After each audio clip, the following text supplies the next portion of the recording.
Chaque jour dans ce service, plus de 50 personnes viennent en consultation.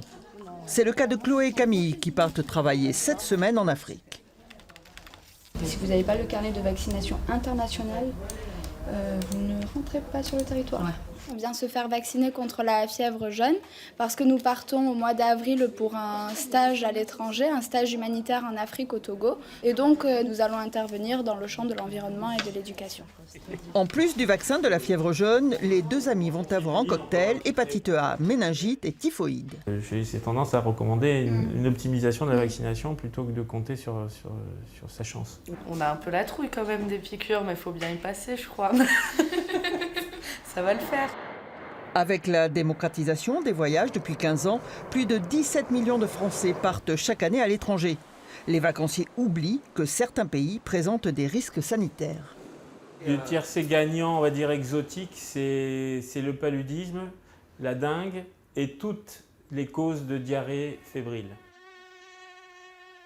Le paludisme reste actuellement l'une des principales causes de décès dans le monde. Ce qu'il ne faut jamais oublier, c'est que le paludisme, même s'il a reculé, nécessite une prévention médicamenteuse. Et il y a certains vaccins à faire en fonction des destinations, au-delà de la fièvre jaune qui est nécessaire pour l'Afrique ou l'Amérique latine dans certains pays. Vous avez l'encéphalite japonaise qui est parfois nécessaire en Asie. La vaccination contre la rage. On essaye d'adapter au mieux nos recommandations. Est-ce que je vais avoir la tête qui tourne ? Non. Laisser traîner un palu méchant, c'est une prise de risque vitale. Le Centre Santé Voyage accompagne les touristes dans la préparation de leur périple. Voilà, là, hop, celle-ci, elle a duré un peu plus longtemps. Elle a duré un peu plus longtemps parce que je prends mon temps, parce que comme vous êtes douillette... Au travers des recommandations et autres vaccinations.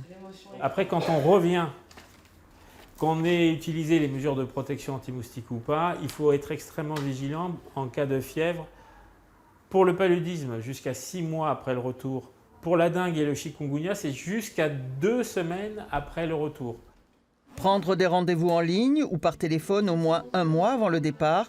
Point hebdomadaire sur les épidémies dans le monde. Le service de l'hôpital Saint-André donne des conseils personnalisés pour chaque voyageur. Malvi, bonjour, merci d'être avec nous. Vous êtes le responsable de l'unité des maladies tropicales du CHU de Bordeaux. Vous voyez de plus en plus de gens en consultation ?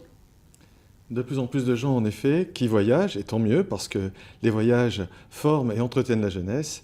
Et puis, il y a du préventif et du curatif. Voilà, du préventif. Et puis pour le curatif, ce sont ceux qui ont l'infortune de rentrer avec des symptômes après un séjour à l'étranger, la plupart du temps tropical, mais aussi en revenant par exemple d'un séjour dans le bloc de l'Est, dans les Alpes carpathiques, s'ils ont fait un trek.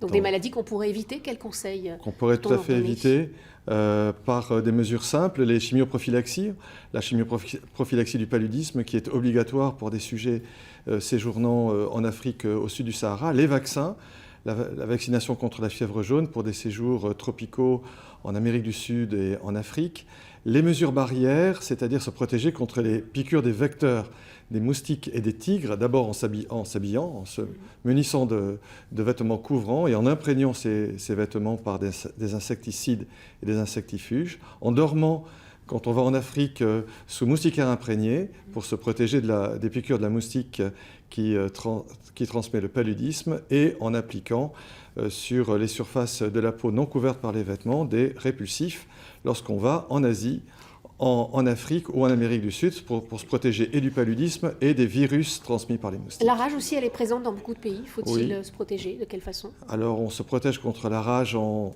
tenant à distance les animaux, qui soient domestiques ou sauvages, lorsqu'on séjourne dans des pays qui ne sont pas ceux de nos propres tropiques, et par la vaccination, le schéma dit de prévaccination, qui permet, lorsqu'on a été exposé à un animal domestiques de n'avoir qu'un complément de vaccination. C'est très important pour les expatriés à long terme, pour les enfants des expatriés qui ont du mal quelquefois à repérer le risque du contact avec un animal, ou pour les personnes qui vont dans des pays à ressources limitées pour faire des treks ou des séjours un peu sportifs et risqués. En tout cas, il y a de plus en plus de gens qui voyagent. Merci beaucoup, Denis Malvi, d'être venu sur ce plateau.